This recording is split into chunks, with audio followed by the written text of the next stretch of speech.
Erga miicee booda dibata akkamitti fayyadamtaa? Yeroo baay'ee kan nu rakkisu isa kana. Kanaaf nutti himii jettanii warri gaaffii gaafattanii gaaffii keessan gabaabsee isinii deebisuuf viidiyoo kanarratti aga xumuraatti na waliin tura.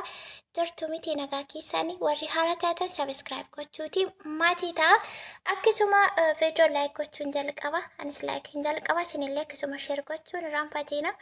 Asxaaba istaatii keessan koomentii irratti ibsachuuti dandeessu.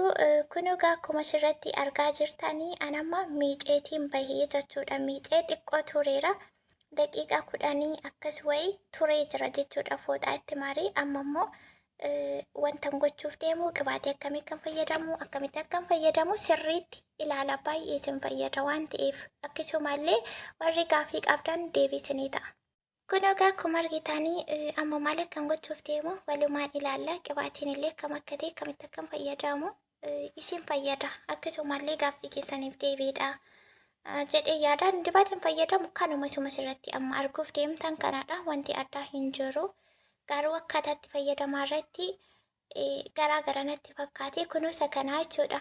Qibaatii qullubbii adii akkasuma vaatiikaa vaaziliinii yeroo baay'ee kan na biraa hin hafni. Sababni isaa nuti rifeensi keenya baay'ee jajjabaata waan ta'eef dirqama qibaatii akka kanaa kireemii ta'e yookaan ciqaa isa jedhamu itti dabalachuu qabna jechuudha. Kun immoo qibaatii kokonaatiiti. Yoo haga kana hin qabne qibaatii fasaashii yookiin kan qullubbii adii yookiin vaatiikaa waan ta'eef vaaziliinii dirqama walitti maktanii fayyadamuu qabdu. Sababni isaa rifeensi keenya baay'ee goggogan jajjabaata waan ta'eef fasaashii qofa fayyadamuu hin qabnu. Isa booda kunoo haaluma argaa jirtan kanaanii walitti miiksi gochuutiin jalqaba haga xumuraatti akka kanaatti hiriireen itti dibee filaa deemaa jechuudha.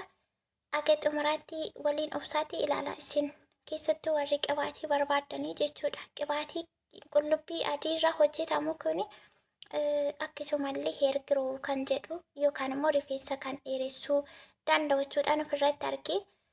Darbee immoo isuma kanatti tanarra deddeebi'ee yoo fixellee kanan bitu isuma kana qibaatuma kana qodaa kana immoo kanaan itti fayyadamu sawannatti toluufin kanatti naqeet akkasittiin itti fayyadamaa jechuudha.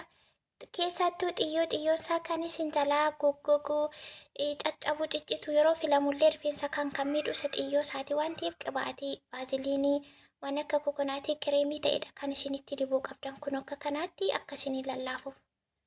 Haala kanaan jechuudha. Fasaashii qofa kan fayyadamtan yoo ta'e yeroo hundumaa rifeensi keessan galatan qabu. Yookaan immoo hinuma caccabaa, hinuma ciccitaa, hinuma nyaata, hinuma dhuga garuu faayidaa hin qabu jechuudha. Kanaafuu qibaatiiwwan walitti dabaltanii dirqama qibaatii sana keessa kireemii kan ta'e ijoolleen tokko biluu maajikii isa jedhamu sana fa'aa kan fayyadamtan jirtu. Isaa fi qibaatii wanneen akka vaatiikaa akkuma kana qullubbii adii fa'aarraa kan hojjetame. Kokonaatii qibaatii garaagaraatu jira baay'ee kan nuti fayyadamnu garaagara waan ta'eef isa sana walitti dabaltaniitu haala kanaatiin itti fayyadamuutii qabdu jechuudha. Rifeensi keessan akkasiin jalaan ciccirri akkasiin jalaati xiyyoon isaallee hin goggodoonfamne caccabne yoo barbaaddani kun egaa haala kanaaf ofirrisee akkasitti hojjetadha. Yeroon kunillee walitti dabalee hin hiikwani maaliif akka wal qabatee keessaan harcaaneef qofaa akkuma qofaatti quxuxurii kana hojjedheen qofaatti hiikee filaa jechuudha. Yeroon filus walitti dabalamuu hin qabu. Yoo walitti dabalame ni caccabaa hin filamu hin goggogaa wal keessa xaxama waan ta'eef sana gochuu hin qabnu. Kun akkuma argitan xiyyoonsaa baay'ee lallaafee jira.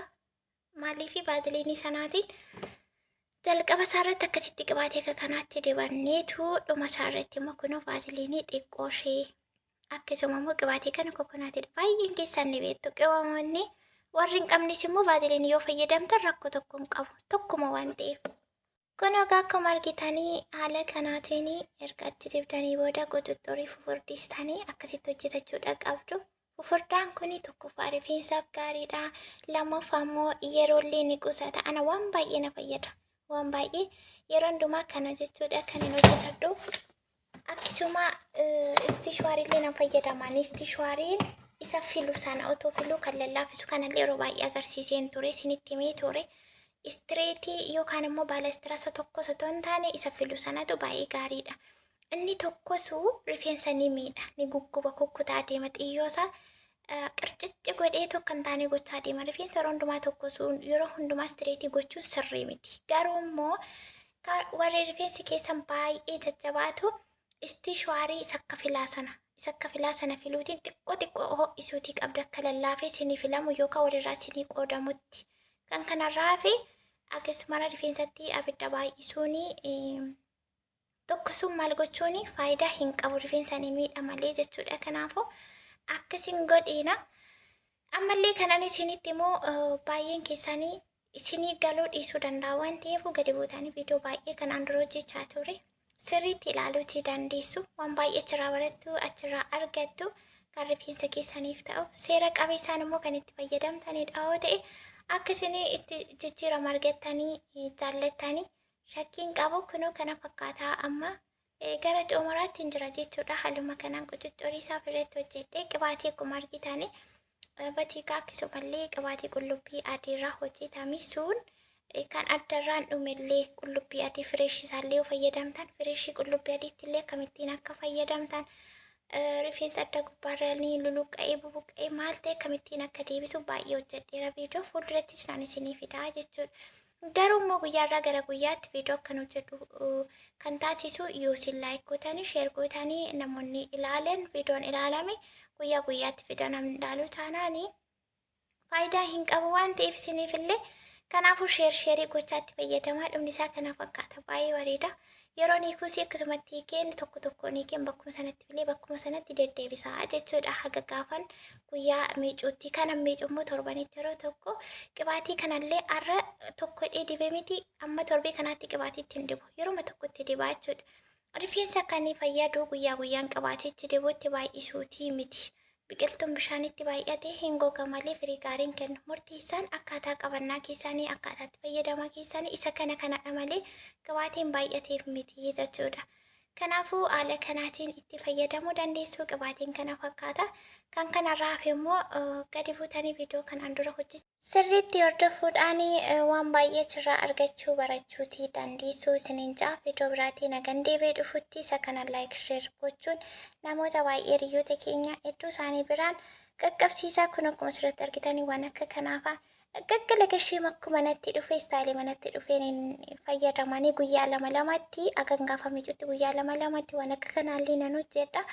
Inni kun immoo rifeensa koo fi baay'ee jijjiirama guddaa kennee na fayyadee jira jechuudha. Isinillee akkasuma bakka dogoggortaa waan gootan sirreeffachuutii qabdu. Kunoo qibaatichi kunoo kana fakkaataa qibaatii qullubbii adiiti.